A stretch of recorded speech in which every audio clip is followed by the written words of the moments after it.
Dear students, good morning all of you. आप लोग कैसे हैं? हमें उम्मीद है आप लोग स्वस्थ होंगे, मस्त होंगे तथा अपनी पढ़ाई में जुट गए होंगे। डियर फ्रेंड, आज जो हमारा टॉपिक है बहुत ही इम्पोर्टेंट टॉपिक है। क्लास 12 केमिस्ट्री का है। और आज का जो हमारा टॉपिक है वो हम कवर करने वाले हैं।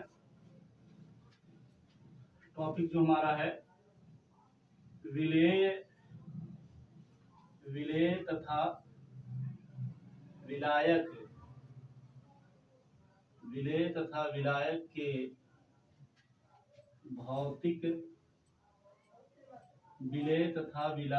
भौतिक अवस्था के आधार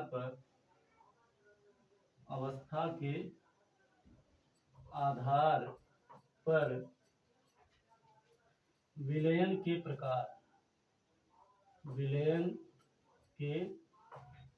प्रकार ठीक है ना। इसका इंग्लिश होगा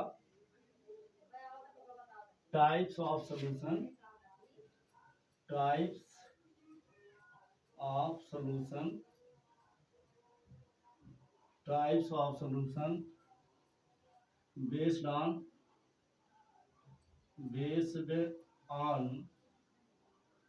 based on the physical states of solute and solution। ठीक, types of solution based on physical states of solute and solution, मतलब विलय तथा विलायक के भौतिक अवस्था के आधार पर विलयन के प्रकार। तो डियर फ्रेंड, बहुत ही अच्छा टॉपिक है। देखिए, हमारे जो पदार्थ हैं, पदार्थ की तीन अवस्थाएं हैं। एक है गैस, एक है ठोस, एक है द्रव।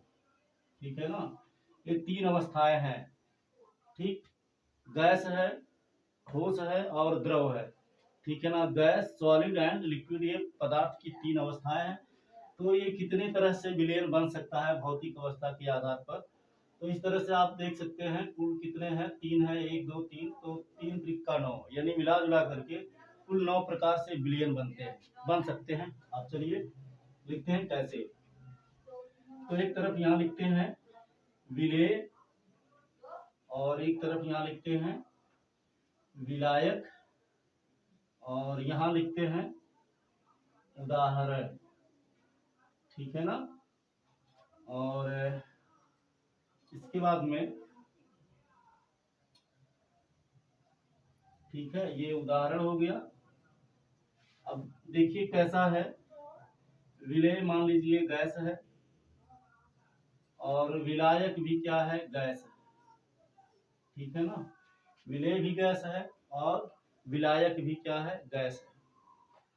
तो विलेय विलायक दोनों गैस है। दोनों की भौतिक अवस्था का मतलब सामान्य ताप पर कोई पदार्थ जिस अवस्था में पाई जाती है वह उसकी भौतिक अवस्था कहलाती है। तो सामान्य ताप पर गैस जो हमारा होता है एनटीपी पर गैस अवस्था में पाया जाता है। तो विलेय विलायक दोनों की भौतिक अवस्था क्या है? गैस है। उदाहरण के लिए हो गया वायु। अब आप वायु को जानते हैं, air is a mixture of gases. वायु जो है गैसों का एक मिश्रण है। इसमें hydrogen gas, nitrogen gas, sulphur dioxide, carbon dioxide, carbon monoxide, ammonia, तमाम गैसें मिक्स होती हैं हमारे वायु में। तो इस तरह से ये हमारा क्या हो गया? उदाहरण हो गया। दूसरा है कि विलेय क्या है? गैस है और विलायक क्या है? ठोस है। ठीक है ना। तो जैसे हमारा क्या है? हाइड्रोजन क्या होता है? हाइड्रोजन पैलेडियम में अवशोषित हो जाता है। क्या हो जाता है? अवशोषित हो जाता है। तो इस तरह से अवशोषित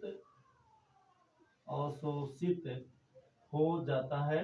तो कहने का मतलब यहाँ अवशोषित कौन हो रहा है? पैलेडियम। हाइड्रोजन, तो हाइड्रोजन हमारा गैस है और पैलेडियम हमारा ठोस है। तो इस तरह से हो गया गैस का ठोस में। दूसरा है हमारा, मान लो विलेय गैस है और विलायक क्या है, द्रव है। मतलब गैस विलेय जो है उसकी भौतिक अवस्था गैस है और विलायक की भौतिक अवस्था क्या है, द्रव है। तो इस तरह से क्या हो गया, CO2 का सोडा वाटर में, सोडा वाटर में घुलना, ठीक है ना। ये एक उदाहरण हो गया। आप जानते हो कि जो हमारे कोल्ड ड्रिंक होते हैं या सोडा वाटर होता है उसमें कार्बन डाइऑक्साइड गैस घुला होता है। और आप ये भी जानते हैं अगर गैस मतलब कोल्ड ड्रिंक अगर ठंडा है उसको ऐसे हिला करके मूव करके ऊपर नीचे 3-4 बार अगर आप उसके कैप को खोलेंगे तो सारा ठंडा गैस के कारण बाहर आ जाता है। तो यहाँ कार्बन डाइऑक्साइड गैस वाटर में घुला होता है, तो सोडा वाटर में। तो ये हो गया हमारा। तीसरा हो गया ठोस का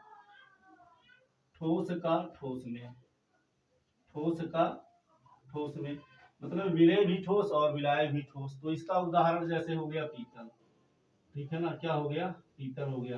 तो पीतल हमारा क्या है, मिश्र धातु है, यानी ये मिश्र धातु है, यानी ये धातुओं का क्या है, मिश्रण है। तो इस तरह से ये हमारा क्या हो गया, ठोस का विलयन। दूसरा नंबर है विलेय ठोस है और विलायक क्या है, विलायक जो है द्रव है। विलेय ठोस है, विलायक द्रव है। तो जैसे लिख सकते हैं चीनी पानी का विलयन। तो आप देख सकते हैं इसमें जो चीनी होता है, चीनी हमारा क्या होता है, ठोस होता है और पानी हमारा द्रव होता है और चीनी पानी में जाकर के घुल जाता है। तो इस तरह से विलायक हमारा चीनी हो गया और विलेय हमारा चीनी हो गया जो कि ठोस है, और विलायक हमारा द्रव यानी पानी हो गया। तीसरा है कि ठोस है और क्या है, गैस है। ठोस का मिश्रण किसमें, गैस में। तो जैसे आप लिख सकते हैं धुआं, क्या लिख सकते हैं, धुआं। आप जानते हो कि धुआं में क्या होता है, गैस होता है, कार्बन डाइऑक्साइड, ऑक्सीजन होता है और उसी में कार्बन घुला होता है। और जो हमारा कार्बन होता है वो कैसा होता है, कार्बन ठोस होता है। तो वह कार्बन जाकर के, आप देखे होंगे जब आप किसी वक्त ऑर्गेनिक सब्सटेंस को जलाते हैं तो उसमें से धुआं निकलता है किसी पदार्थ को जलाने पर, तो उसमें जो काला काला होता है वही कार्बन है और कार्बन हमारा ठोस होता है। तो वह कार्बन ऑक्सीजन से मिला होता है जिसको हम कार्बन डाइऑक्साइड बोलते हैं या प्राय कार्बन मोनोऑक्साइड भी। तो इस तरह से ये हमारा हो गया, यानी कार्बन ठोस है और ऑक्सीजन गैस है, तो कार्बन गैस में मिला हुआ है। तीसरा है ठोस का ठोस में, ठोस का द्रव में, ठोस का गैस में। अब आ जाते हैं द्रव का द्रव में। विलेय भी भौतिक अवस्था, विलेय का द्रव, विलायक की भौतिक अवस्था द्रव। तो जैसे आप लिख सकते हैं दूध और पानी, या एल्कोहल और जल, एल्कोहल में पानी का मिश्रण, ठीक है ना। तो इस तरह से एल्कोहल भी हमारा क्या है, द्रव है, द्रव अवस्था में है, भौतिक अवस्था में है। और जो जल है वो भी, उसकी भी भौतिक अवस्था द्रव है। इसी तरह से दूध की भौतिक अवस्था द्रव है, पानी की भौतिक अवस्था द्रव है। तो दूध और पानी मतलब जल आप कह सकते हैं। इसी तरह से एल्कोहल और जल है। फिर है द्रव का गैस में, तो द्रव का मतलब क्या है, जलवाष्प। तो जलवाष्प क्या है, हमारा द्रव ही है और यह वायुमंडल में जाके घुल जाता है। वायुमंडल में क्या होते हैं, वायु होते हैं, तो यह द्रव वायुमंडल में जाके घुल जाता है। तो इस तरह से हो गया द्रव का गैस में मिश्रण। इसके बाद में है द्रव, विलेय द्रव है और विलायक क्या है, ठोस है, ठीक है ना। विलायक क्या है, ठोस है, द्रव भौतिक अवस्था द्रव है और विलेय की भौतिक अवस्था द्रव है और विलायक का जिसमें जाके घुल रहा है वो क्या है, ठोस है। तो ये हमारा हो गया जैली या जैम, इसको आप तो समझ ही सकते हैं, मुरब्बा जिसे बोलते हैं, ठीक है ना। तो जो हमारा मुरब्बा होता है, तो जो उसका रस होता है, जूस यानी पेक्टिन जो होता है, वो जैम में जाकर के घुल जाता है, मुरब्बा में। ठीक है, ऐसे आम का बनाते हैं या बथुआ का बनाते हैं, तो ठोस होता है और टेक्टिन यानी जो जूस होता है उसमें जाके घुल जाता है। तो ये हो गया हमारा विलयन का प्रकार। भौतिक अवस्था के आधार पर आप इसका स्क्रीनशॉट लीजिए। अब इसके बाद में हम देखते हैं हमारे जो ठोस विलयन होते हैं वो कितने प्रकार के होते हैं, ठीक है ना। ठोस विलयन प्राय दो प्रकार के होते हैं, ठीक है ना। ठोस विलयन प्राय नहीं, ठोस विलयन दो प्रकार के ही होते हैं, ठीक है ना। तो दो प्रकार कौन कौन है ये आपको हम बताने वाले हैं। ठोस विलयन दो प्रकार के होते हैं, एक है अंतराकाशी मतलब अंतराकाशी ठोस, और दूसरा है अंतराकाशी ठोस विलयन, और दूसरा है प्रतिस्थापनीय ठोस विलयन। तो पहला हेडिंग डालते हैं, पहला हेडिंग है प्रतिस्थापनीय प्रतिस्थापनीय प्रतिस्थापनीय ठोस विलयन। प्रतिस्थापनीय ठोस विलयन ये क्या होता है? प्रतिस्थापनीय ठोस विलयन जो होता है, ठीक है ना, इसमें क्या होता है, जो विलय होता है विलायक के कणों को प्रतिस्थापित कर देता है। जैसे हम उदाहरण आपको देख मतलब इसको आप लिख सकते हैं ऐसा विलयन जिसमें विलय विलायक को प्रतिस्थापित कर देता है। तो जैसे मान लो इसको आप इस तरह से लिख सकते हैं, फिर इसको आप ऐसे रहने दीजिए, ठीक है ना। फिर इसको इस तरह से, फिर इसको इस तरह से, फिर इसको इस तरह से, फिर इसको इस तरह से, फिर इसको इस तरह से, ठीक है।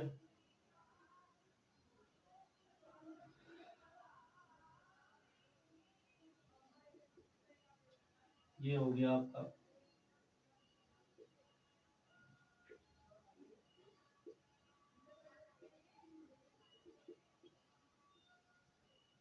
और बहुत ही आसान है, अभी इसको हम आपको डिफाइन समझा दे रहे हैं अच्छे से, ठीक है ना। तो बहुत कम बच्चों को ये पता होता है, और ये सब शायद ध्यान भी नहीं दिया जाता है, बच्चे ध्यान भी नहीं देते हैं, और टीचर भी पढ़ाते समय प्राय इग्नोर कर जाते हैं, क्योंकि वो सोचते हैं कि हो सकता है ये ज़्यादा इम्पोर्टेंट नहीं है, ऐसा कुछ विचार में होता है। हम ये नहीं कह रहे हैं, सभी लोग ऐसा करते हैं। तो इसमें जो क्रॉस वाला है इसको आप मान लीजिए विलेय के कण, इसके कण विलेय के कण, और जो गोला बना के इस तरह से भर दिया गया है ये है विलायक का कण, इसका कण है विलायक का कण है, ठीक है ना। तो यहाँ देखो क्या है, जब विलेय को विलायक में डाल दिया गया, जब घुला तो क्या किया, विलेय का कण विलायक के कण को प्रतिस्थापित, मतलब कहने का मतलब है यहाँ पहले विलायक था, विलेय आ गया, इसको थोड़ा आगे कर दिया, फिर यहाँ विलेय, अब ये वाला आगे हो जाएगा, फिर यहाँ विलेय मतलब आपके विलेय के कण, फिर विलायक के, फिर विलेय के, फिर विलायक के, इस तरह से। यहाँ देखिए विलायक विलेय के कण है, फिर ये विलायक का है, फिर विलेय के, फिर विलायक के, तो इस तरह से ये मतलब विलेय के कण है विलायक के कणों को एक स्टेप आगे की ओर कर देता है, इसलिए इसको बोलते हैं प्रतिस्थापनीय ठोस विलयन। और जो हमारा दूसरा होता है, दूसरा विलयन, इसको बोलते हैं अंतरा आकाशी अंतराकाशी अंतराकाशी ठोस विलयन। अंतराकाशी ठोस विलयन ये कैसा होता है?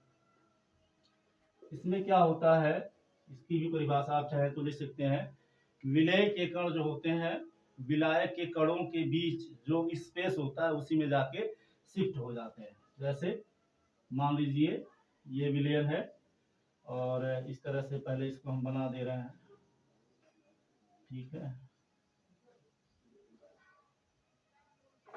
बहुत ही आसान है, बहुत ही अच्छा है, ठीक है ना। और ये इम्पोर्टेंट भी है, नॉलेज है, सिंपल नॉलेज कंपटीशन की परीक्षाओं में यही सब तो आते हैं। अब क्या है कि ये मान लो कि इसको पूरा हम भर देते हैं, ये मान लो पूरा विलय के कण विलायक के कण है, ठीक है ना। ये परिक्षेपण माध्यम है, ये समान रूप से क्या है, इसके कण समान रूप से फैले हुए हैं, और जब इसमें विलयन को डाला जाता है, ये विलायक के कण है, तो जब विलय के कणों को इसमें डाल के घोला जाता है तो इसके बीच में यहाँ जो स्पेस है ना, यहीं पर विलय के कण आकर के क्या हो जाते हैं, शिफ्ट हो जाते हैं। ये जो बीच का स्पेस है, इसी बीच के स्पेस में क्या होते हैं, ये जो कण है, मॉलिक्यूल्स हैं, इनके बीच का जो स्पेस है, इसके बीच में आकर के शिफ्ट हो जाते हैं। ठीक, तो ये है हमारा अंतराकाशी ठोस विलयन। अब अंतराकाशी क्यों? क्योंकि अंतराकाशी इसलिए क्योंकि ये जो विलायक के जो पार्टिकल्स हैं, इनके बीच का जो गैस है, सॉरी जो स्पेस है, यही अंतराकाश कहलाएगा। ठीक है ना, दो पार्टिकल के बीच का जो स्पेस होता है उसको हम अंतराकाश कहते हैं। अब इसी के बीच में, जैसे ये जो पार्टिकल है, ये विलायक का पार्टिकल है, ये विलायक का पार्टिकल है, ये विलायक का पार्टिकल है, ये विलायक का पार्टिकल है, इसके बीच में ये स्पेस था, तो यहीं पर आकर के विलय का जो कण था शिफ्ट हो गया। इसी तरह से यहाँ शिफ्ट हो गया, यहाँ शिफ्ट हो गया, तो ये इसके अंतराकाशी मतलब स्पेस के बीच में आकर के शिफ्ट हो गया। अब देखो, एक के अंतर के बाद ये शिफ्ट है, आप ऐसा भी समझ सकते हो, एक के अंतर के बाद शिफ्ट है, तो फिलहाल ये उचित नहीं है। इसका मेन कारण यही है, क्योंकि पार्टिकल्स के बीच के जो अंतराकाश है, मतलब जो गैपिंग स्पेस है, उसी के बीच में विलय के कण शिफ्ट हो जाते हैं, इसीलिए इसे अंतराकाशी ठोस विलयन कहते हैं। तो डियर फ्रेंड, आप इसका स्क्रीनशॉट ले लीजिए। इसके बाद में हमारा जो नेक्स्ट टॉपिक होगा, वो हमारा नेक्स्ट टॉपिक होगा, आपको नेक्स्ट वीडियो में मिलेगा, जिसका लिंक हम इस वीडियो के डिस्क्रिप्शन में डाल देंगे। तो वीडियो आपको कैसा लगा जरूर कमेंट करके बताइएगा। छोटा वीडियो बना रहे हैं इसलिए, जिससे आप देखें और बोर ना हो। तो आज की क्लास में इतना है, फिर मिलेंगे नेक्स्ट क्लास में नेक्स्ट टॉपिक के साथ। Thank you so much. जय हिंद।